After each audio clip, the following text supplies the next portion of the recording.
What's going on, everybody? Welcome to Pouring with Jordan. This is the channel where I pour tea on a variety of subjects and shows and then sweeten it with my opinions, all while running the YouTube streets. I'm your host, JordenRanae, and I want to thank you for taking the time, taking the ride, and having a drink with me. All right, I know you may notice a little something different about me, but we can talk about my bald-headed hoe shit later, okay? Stay tuned. Next. Today we're going to talk about the Real Housewives of Beverly Hills Part 2 reunion, or as I like to call the Real Housewives of BS reunion. We pick up and Erica is being questioned about why she didn't leave Tom sooner, right? And I am trying to figure out exactly what she was doing giving Tom every single one of her paychecks, right? Like, if you don't have access to your money that you make, why do you feel comfortable turning your money over to him? We remember when she first joined the Real Housewives of Beverly Hills, she was saying how Tom didn't even look at her contract. She brought it to him to review, and he said, sign it, turn it in. I think that's the quote verbatim, sign it and turn it in. They're doing more for you than you are for them. Now, mind you, he was correct, but it does make me wonder, because she did come in with like 8 #1 singles on the dance chart. That has to bring in some money. So for her to say that she made no money from Erica Jane, how much were you spending on this operation to not be like, I mean, I guess you getting these songs on the dance charts, especially #1s on the dance charts, I don't necessarily know that, oh, hey, Silas, what's up? Okay. I don't know how hard that is specifically, but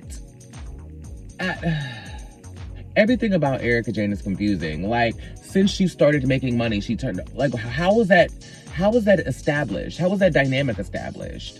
Like, why wasn't it, okay, well, since you're making your own money, why don't you just pay for some of your own expenses? Why is she turning over her whole check to Tom? Now, that does make me think, though, maybe that's why she thought that she was paying her own bills, or that's why all of her bills and stuff were going to the law firm, because maybe she thought, well, since she was giving all of her money to Tom and, you know, maybe she thought things were being handled at the law firm, blah, blah, blah, blah, blah. So she just handed over her money to Tom. It's family money. She's going to throw her little coins in with the pot, and they're going to make it do what it do. Maybe she thought that her bills were being paid out of her money that she was giving to Tom, that she thought was going to the law firm, right? I don't know. But it does raise a lot of suspicion that you make money but have no access to it. So how are you shopping on these trips? How are you affording to go eat? Like, you have 2 credit cards, and if they're cut, then what?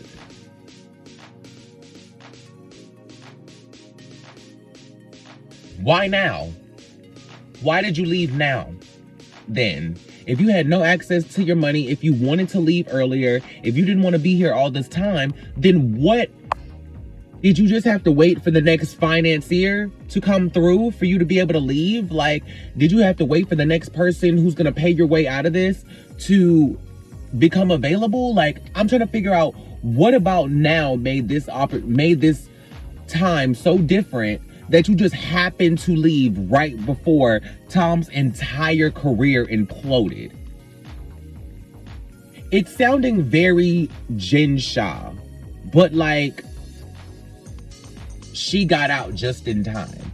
Like, and I say Jen Shah in the way that Jen Shah knew all of this stuff was coming, because a year before, the people who she was conspirating with, they took plea deals, or they pled guilty or something of that nature. There was some sort of pleading or there was some sort of arrest or something going on with the people who she was engaging in this type of activity with before. So you knew this was coming, and you didn't change your business practices. You didn't get out. Mind you, it was probably too late to get out anyway, because once you're in, you're in, and they've probably been following you for long enough that they were going to bring a case against you regardless.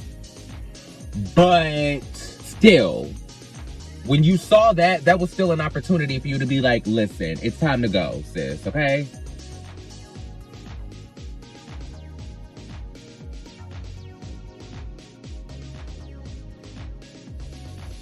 How do you feel comfortable giving someone all of the money you make, but you don't have access to it? Like, did you think that these 2 credit cards were credit cards that were only being paid through your money? Like, what understanding of your finances did you have? Because that wasn't made clear on the reunion. What exactly did you know? We keep talking about what Erica didn't know, right? We keep talking about that Erica didn't have access to her money. She didn't know this. She didn't know what was going on with the law firms. The only thing Erica did know was how many mistresses he had. So I'm trying to figure out, how do you spend all this time knowing how many bitches he fucking, but you don't know where your money is or how much of it you can have access to? Or you like, what does this mean?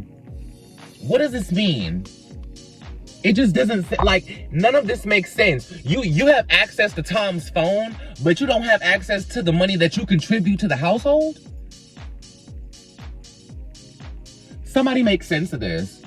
I need someone to make sense of this because I don't know how I'm supposed to rock with this. I'm trying to give Erica the benefit of the doubt. I'm trying to just figure out some way to understand where she's coming from, even though these stories do not make any sense. Just like Garcelle said, these stories are hard to believe because they're unbelievable.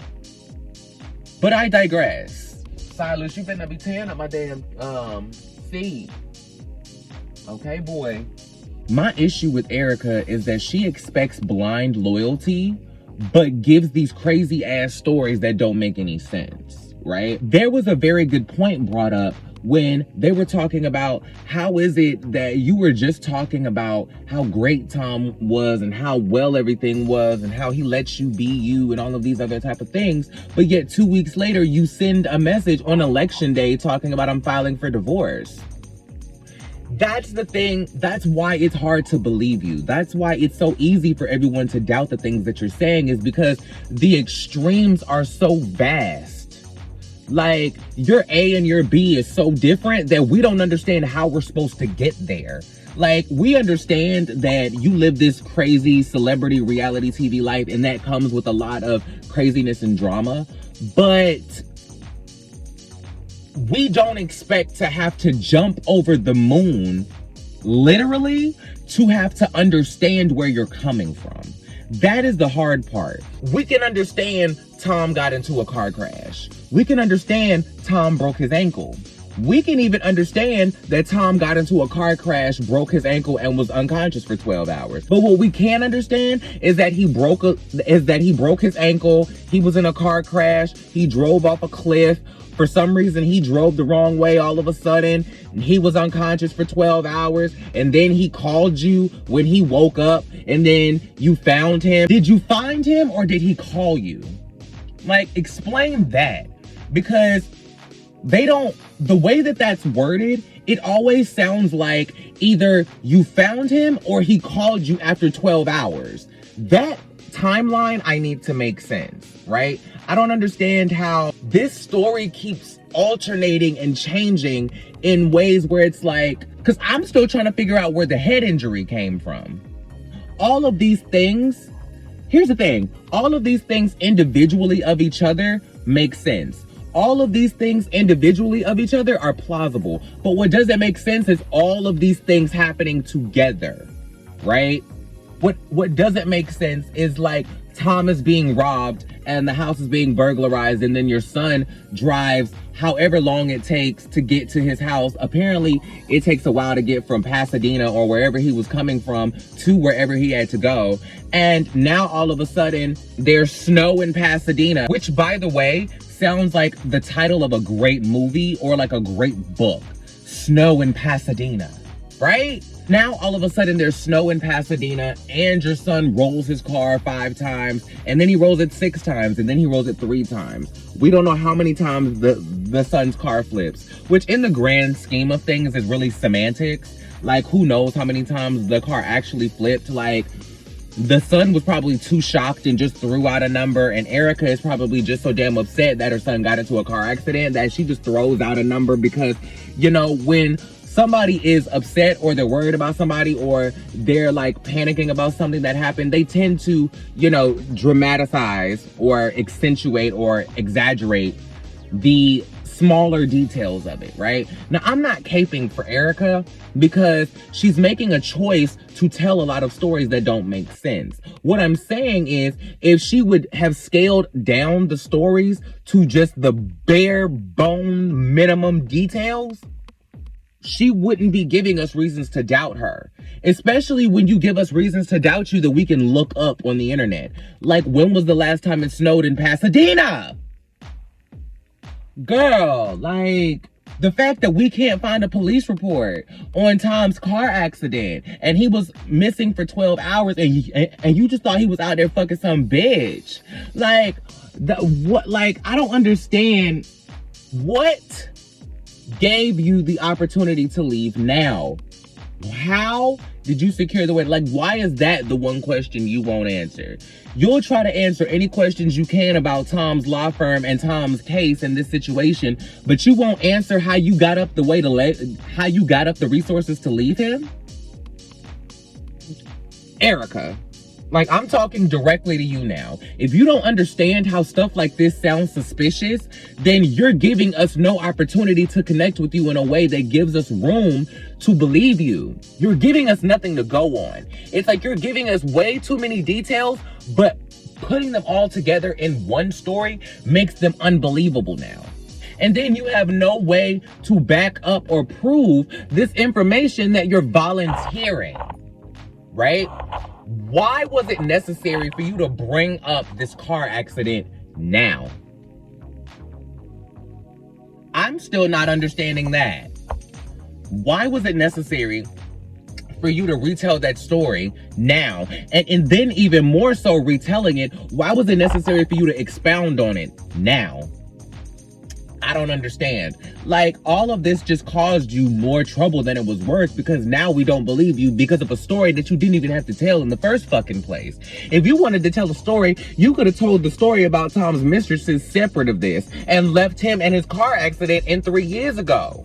But instead, now it's like you're basically incriminating yourself on a trial that you weren't even implicated in.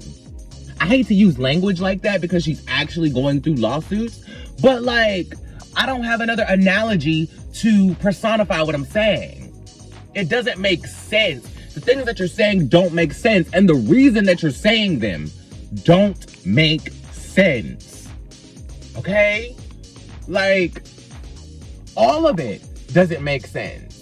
The fact that you don't have access to your own money, we can understand that you contribute your finances to the overall income of the household. We can understand that. But what we don't understand is that you give all your money to your husband but don't know what's happening to it or where it's going. But yet you give all your bills to your husband's law firm and they're paid that way. What? You don't have access to the money you make, but yet there was a $25 million loan made to your company, to your LLC. How is it that you don't have access to your money, but you can set up an LLC? Erica, none of this makes sense. None of this makes sense. How do you have the mental bandwidth to know that you need to set up an LLC, but don't know that you need to know what's happening to your money? Or how it's contributing to the household? Or what, like, I can understand you not having a clue about what's going on with Tom's money, but you don't have a clue about what's going on with your money. And that's the thing that's confusing for me. And then you feel like Tom resented you every step of the way, even though he encouraged you. Like, that was a sketchy sentence to me, because I don't understand how someone can finance your career to a point where they are spending at least $40,000 to $50,000 a month on glam on top of the production expenses that it takes to make you Erica Jane, and resent you for it, right? Like, I don't understand how someone does that. Now, maybe I don't know because I'm a broke bitch and I ain't never had $40,000 to $50,000 to spend at one time or in 1 month. But this goes back to the extremity of Erica Jane's stories. 1 year she's saying that he's proud of her. He makes her feel like, you know, she's the most special girl in the world, and he believed in her enough to finance this career, and he's so proud of her. And then the next minute, he resented you every step of the way. Why is it always completely black or completely white? Why is there never any gray area? They showed a flashback in the episode where it was like, there was a point a couple seasons ago, I think when she first got Chicago, and he was expressing to her how proud of her he was. And she just bust out crying, right? I thought that was a little interesting then, that you would just bust out crying. But I thought, okay, maybe she's just putting on for the cameras. We don't get to see Tom that often. So maybe the one time that we get to see Tom, he shows out a little bit. So she get to, you know, she just got a little caught up in the moment. That's all. Now, watching it back, knowing what I know, it makes me feel like that was like one of the first times she ever heard that, or like that was so rare for her.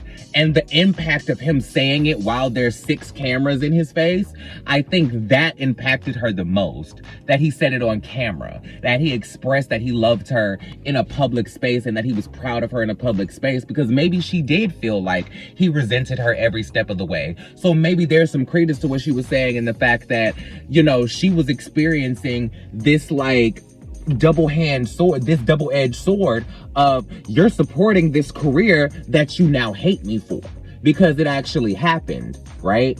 And now you're saying you're proud of me. It's almost like Stockholm syndrome, where she's been in this place of abuse and turmoil and gaslighting for so long that when he starts to turn around and actually show her love and interest, now all of a sudden she's like in love and he's the greatest guy in the world. And now it's like, do you get it? Do you get it? Like, it's sad. I'm not saying that I feel sorry for Erica Jane, because she is the type of person who, in anybody else's life or situation, if she heard a fraction of the stories that she was telling from somebody else, she would be sitting here questioning, why haven't they left? Why haven't they left? Girl, get up and leave. You're strong. You got a group of friends that'll be there to help you. All the reasons that everybody gave her to leave, she would have given somebody else in that moment, because she would have been trying to continue that persona of her being this strong boss bitch who's tough as nails and cold as ice.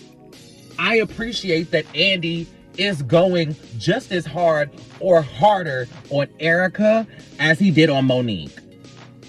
Because people were saying how he went too hard on Monique, not hard enough on Candace, and how that was equating to Andy being racist. Now, in me saying this, I'm not defending Andy and saying that he's not racist, but I am saying that I'm glad in this moment he noticed the other assignment on the table.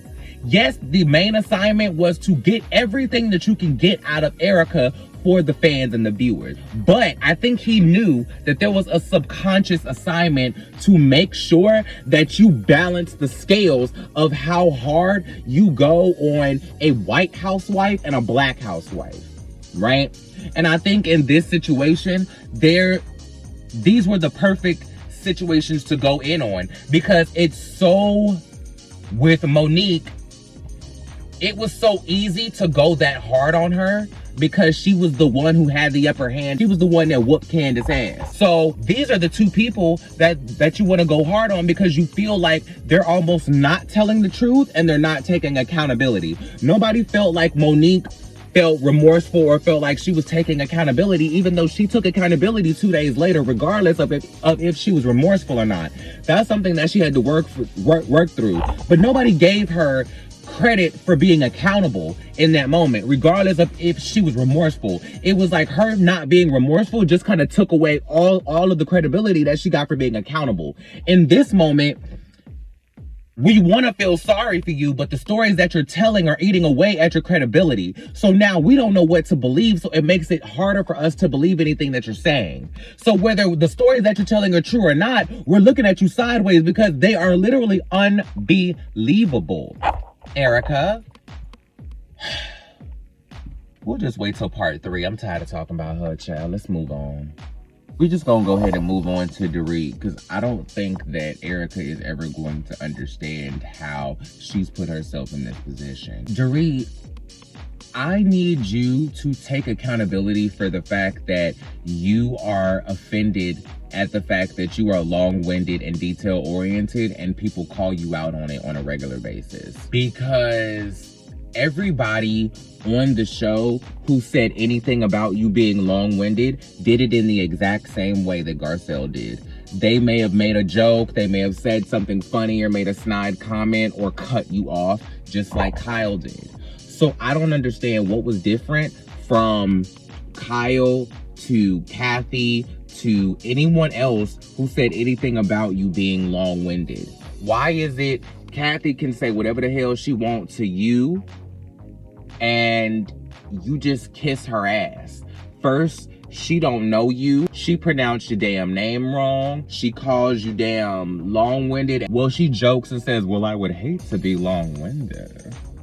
And it's just like, none of that bothers you. To the point you carry this woman's bags, but yet Garcelle does the exact same thing that Kyle does, and Garcelle is a bully. Like, you've never called Kyle a bully, and y'all have battled about this for multiple seasons. So I don't understand, why is Kyle not a bully, and y'all have had this conversation over multiple years, but Garcelle is a bully, and you have noticed this behavior over a couple months. Once again, I'm gonna keep bringing up the Real Housewives of New York. It's the same example. Why was Leah not called angry for throwing food and calling everybody a hoe, screaming in their face and storming out? But Ebony is called angry for elevating her tone just enough to make a point when she's clearly being gaslit, talked over, and lied to. All I'm saying, tell me it's not about race. I'm not saying it's specifically because Garcelle is black, because she did confront Kyle about it. But the difference is in the way that she confronted Kyle versus the way that she confronted Garcelle.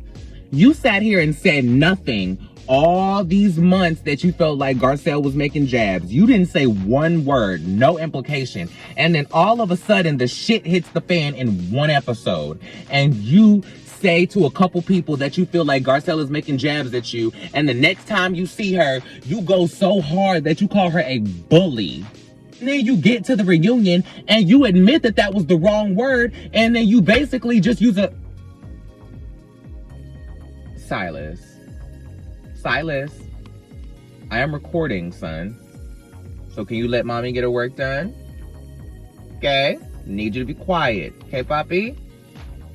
Thank you. Gracias. How is it that you say nothing to Garcelle over all these months, and now you're so built up that you call her a bully, but yet you seem to have these isolated arguments with Kyle every damn season, and she's not a bully? She's not picking on you. Do you get what I mean? This goes back to the conversation about microaggressions that I was having on Hot Messy Topics with Adam and Jason. This is exactly what I'm talking about. You can do the exact same thing, but in the way that you do it makes the difference. The microaggression is the way that she goes after Garcelle by calling her a bully and saying that she's making jabs and calling what Garcelle did as attacks. But yeah, you can have these mini conversations with Kyle and you're so invested in your friendship and you want to make sure that you leave this conversation in the most positive place with Kyle. But you're confronting each person about the exact same thing, right?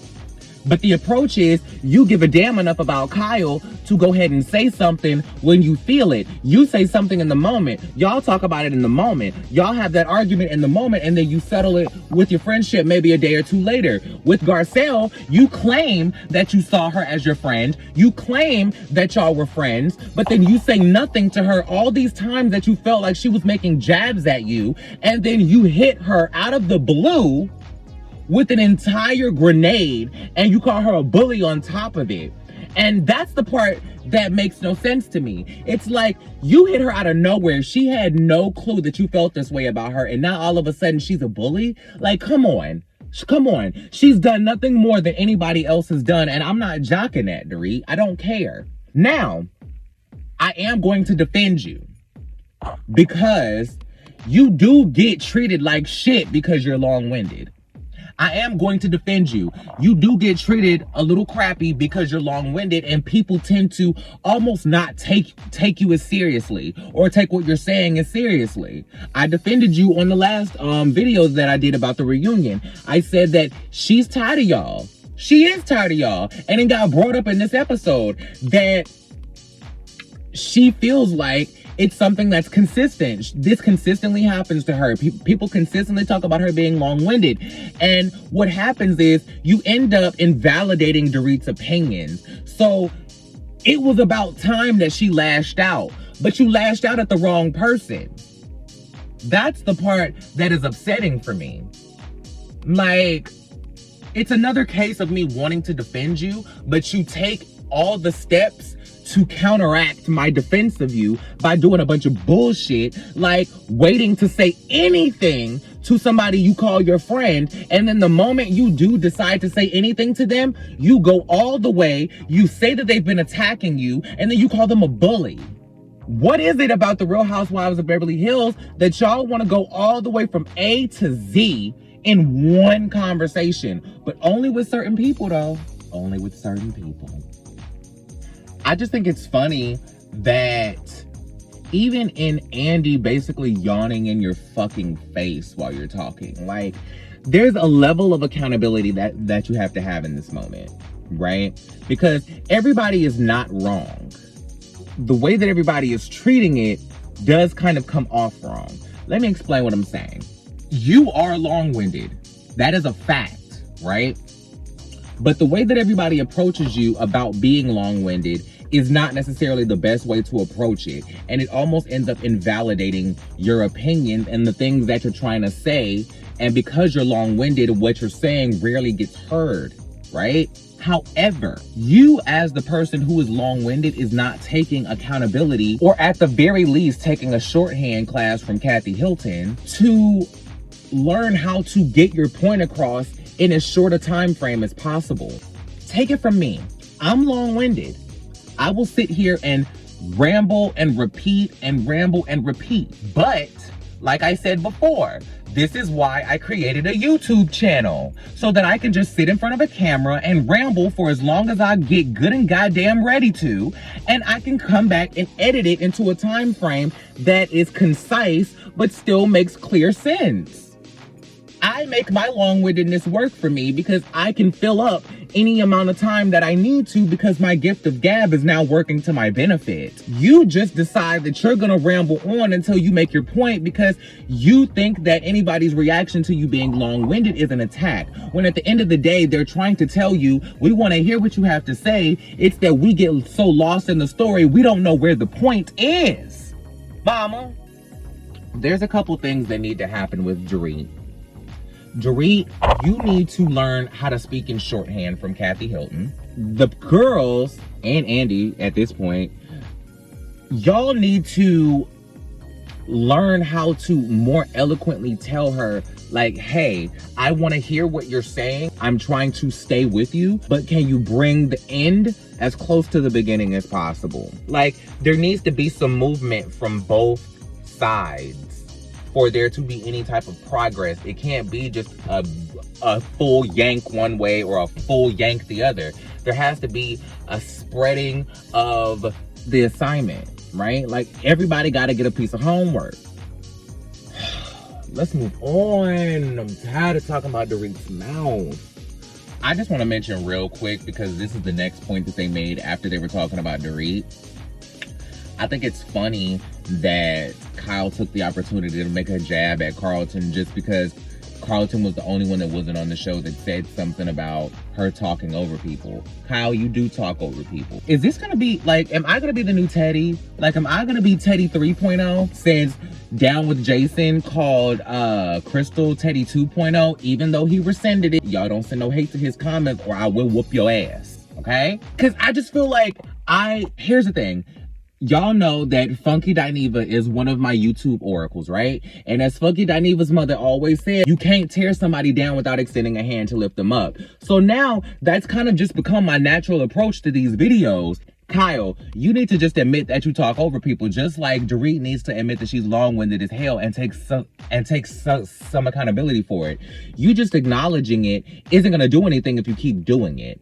Just like Dorit can say she's long-winded all day long, or that she's detail-oriented, as she likes to call it, but if you don't do nothing about it, then it's gonna keep happening, and people are gonna keep saying it, and then you gonna end up hollering at Garcelle at the reunion for no damn reason.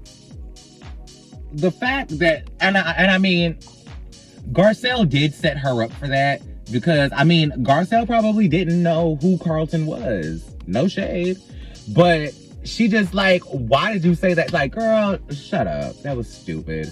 That was dumb, girl. Because you didn't even answer the question. So redirect, and stop the deflect, okay? Damn. Now everybody knows that I'm not gonna sit here and read somebody without giving them a little bit of credit. I don't think that Dorit is racist.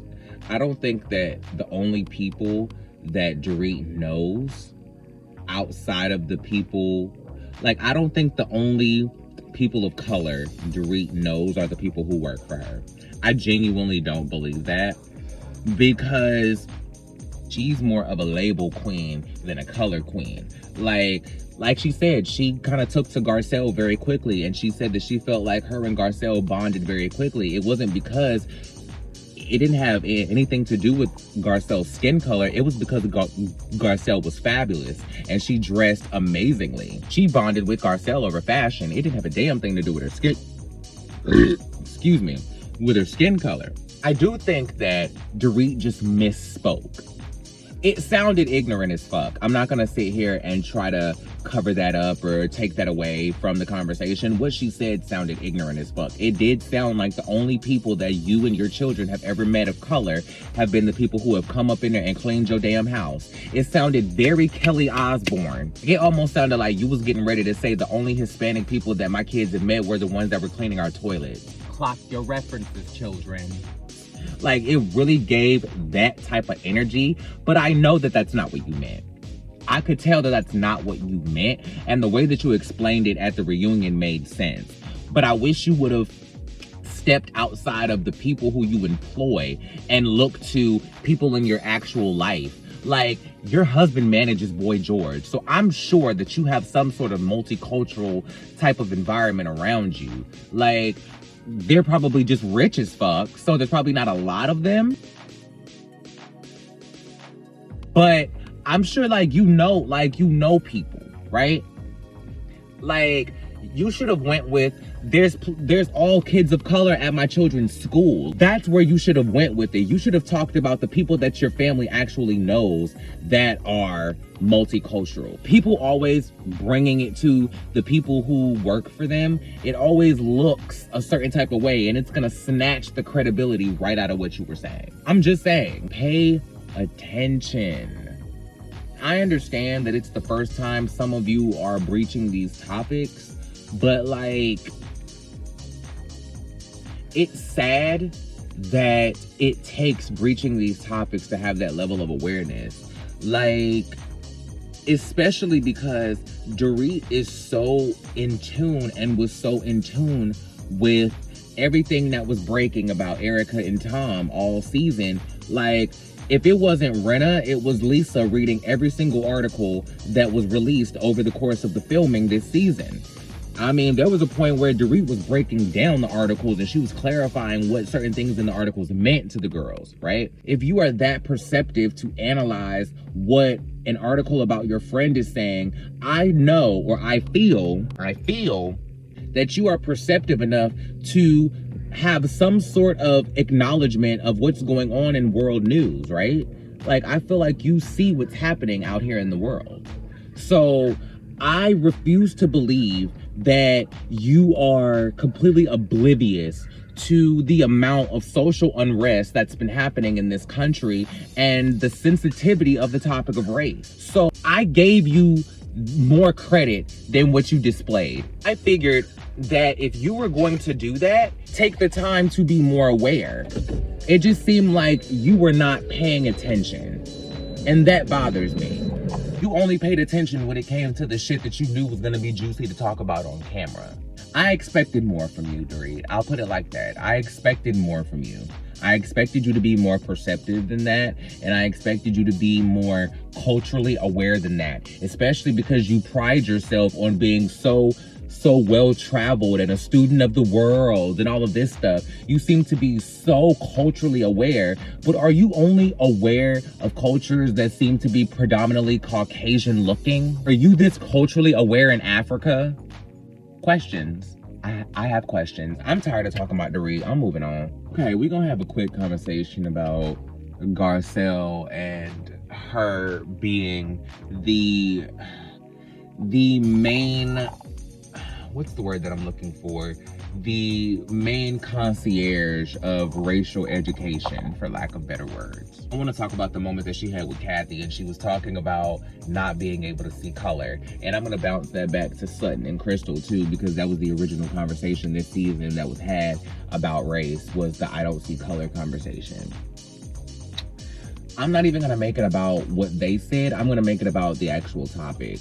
Here's the reason. If you didn't understand it from what they said on the show, I'm going to try to explain it one more time. Here's the reason why if you say, I don't see color, it is offensive to someone who is of color. You as a Caucasian person have something called white privilege. What white privilege is the ability to not be aware of social injustice and racial oppression that happens in this country because you are not affected by it in any type of way. You have the privilege and the liberty to be completely unaffected and unaware and hands off to situations like that, whereas people who look like me, people who look like this, as Wendy Williams says, we are never able to avoid that. I am going to walk out of the house and somebody may not be able to recognize that I'm transgender, especially because of my androgynous presentation, but that's not what we're talking about. But I will never be able to walk out of my house and not be seen as black, okay? I will never walk out of the house, and if a racist just feels like being racist that day and sees me, I could possibly be the target of that, just because. That is something that a lot of white people seem to skip over and not acknowledge when they say, I don't see color. That means if you don't see color, that means you don't see the oppression that comes with color, which means you don't see all of the injustice that comes with seeing color. To say that you don't see color means that you ignore police brutality, you ignore racism, you ignore all of the things that African American culture contributes to this country, positive and negative. So it becomes frustrating to hear things like that. To say that you don't see color means that you ignore my culture. It means that you don't see my culture. It doesn't mean that it means that you don't see the value of my cultural contribution to this country, which is supposed to be a melting pot for all people. How is it we are all created equal if you cannot acknowledge what makes us different enough to all be considered equal? How can you ignore that part of it? Does this make sense? Drop down in the comments and let me know. I want to talk about Rinna and her daughter dating Scott Disick, but really, I don't have much to say about Rinna. More so as I have something to say about Kyle. And it's not even something to say. Sorry. It's not even something to say. It's more so of a question that I have. Do I believe that an age gap is an issue or can be an issue?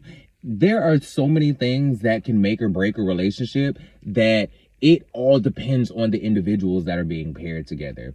That's the way that I see it. For some people, it can be a great thing, and for some people, it can be a negative thing. So it all depends on the individuals that are together because everybody's different. So it's so circumstantial that you can't really put an overarching judgment on it. But I will say that I found Kyle's judgment of it so interesting because is it just me?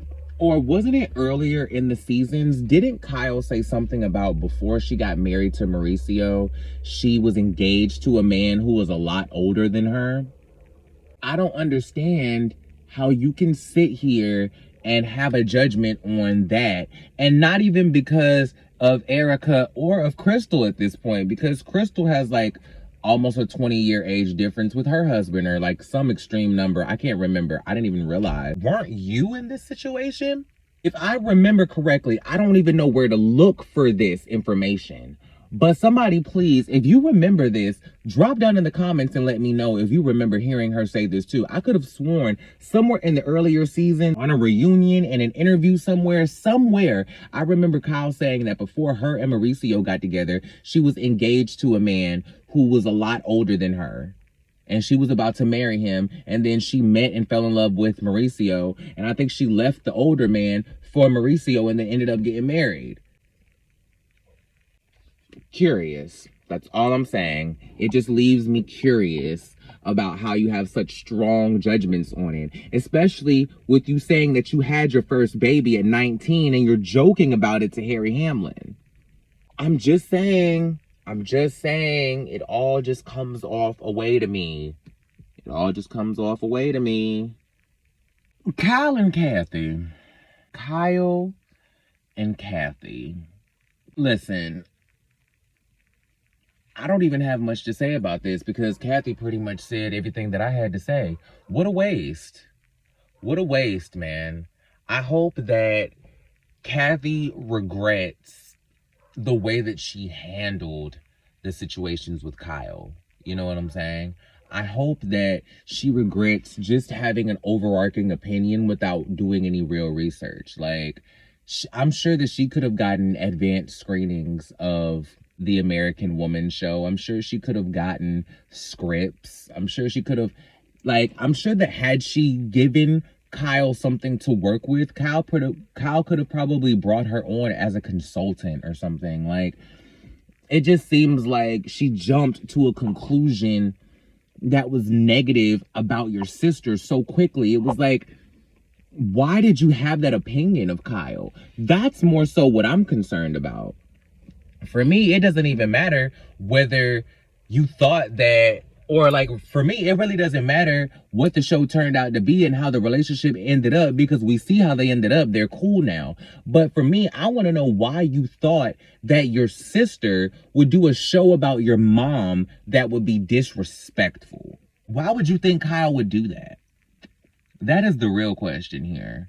What in Kyle's nature, what in Kyle's character gives you that idea that you think that she would be capable of doing something like that, such as creating an entire TV show about your mom?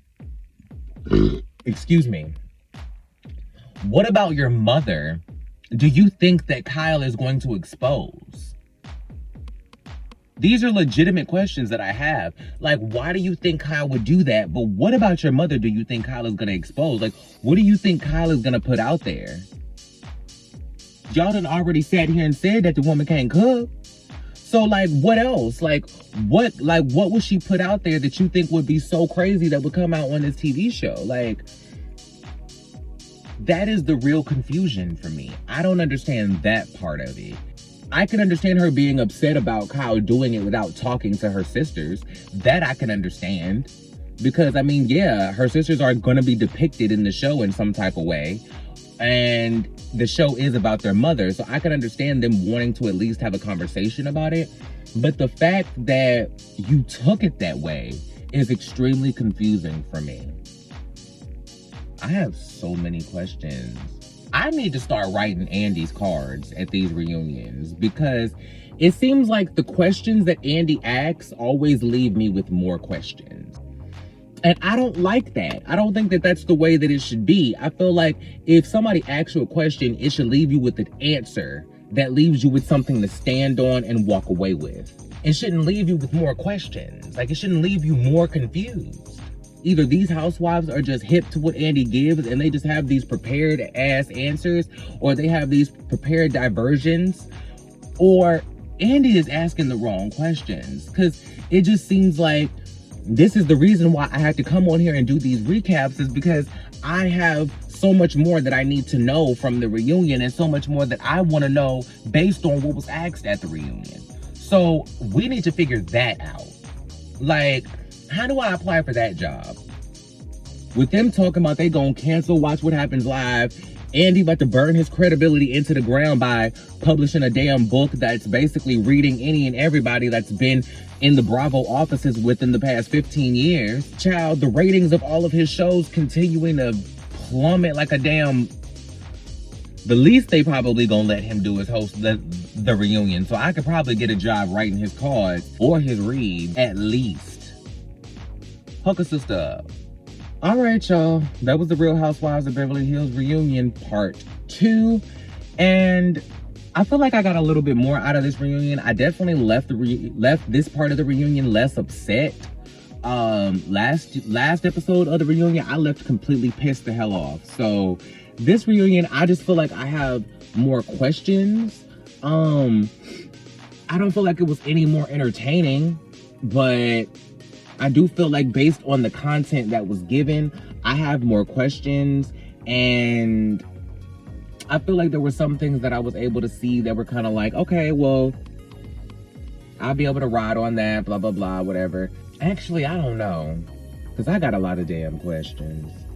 Like, share, subscribe, comment, hit that notification bell, do all the things you do on all your favorite YouTubers' channel. Make sure you subscribe to all of my friends. Subscribe to Up and Adam, Down with Jason, Kempire, Judgy Justice, Janelle Sunshine, and make sure you come and see all of us on Hot Messy Topics on Up and Adam Live at 6 p.m. Eastern Standard Time every weekday, Monday through Friday.